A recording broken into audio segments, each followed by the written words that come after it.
नमस्कार. मराठी भाषा दिन व कुसुमाग्रजांचा जयंतीचं औचित्य साधून आयोजित केलेल्या ऑनलाईन कवी संमेलनासाठी मी साहिल राजेंद्र सावंत माझी एक स्वरचित कविता इथे सादर करतोय. माझ्या कवितेचं शीर्षक आहे असंच जगावं लागतं. त्यालाच जीवन म्हणतात जिथे हसण्यासाठी थोडंसं रडावंच लागतं. त्यालाच जीवन म्हणतात जिथे हसण्यासाठी थोडंसं रडावंच लागतं. प्रत्येकाच्या खांद्यावर कुणाच्या तरी अपेक्षांची ओझी घेऊन इथे असंच जगावं लागतं.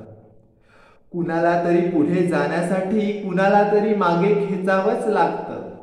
कुणाला तरी पुढे जाण्यासाठी कुणाला तरी मागे खेचावंच लागतं. प्रत्येकाला काहीसं स्वार्थी बनवून इथे असंच जगावं लागतं. क्षणभराच्या सुखासाठी दुःखही तितकंच सोसावं लागतं. क्षणभराच्या सुखासाठी दुःखही तितकंच सोसावं लागतं.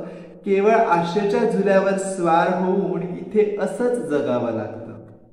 माणूस म्हणून जन्माला आलात तर लोभी बनून काही ना काही मागावंच लागतं. माणूस म्हणून जन्माला आलात तर लोभी बनून काही ना काही मागावंच लागतं. हीच जीवनाची रीत आहे, इथे असंच जगावं लागतं. हीच जीवनाची रीत आहे, इथे असंच जगावं लागतं. धन्यवाद.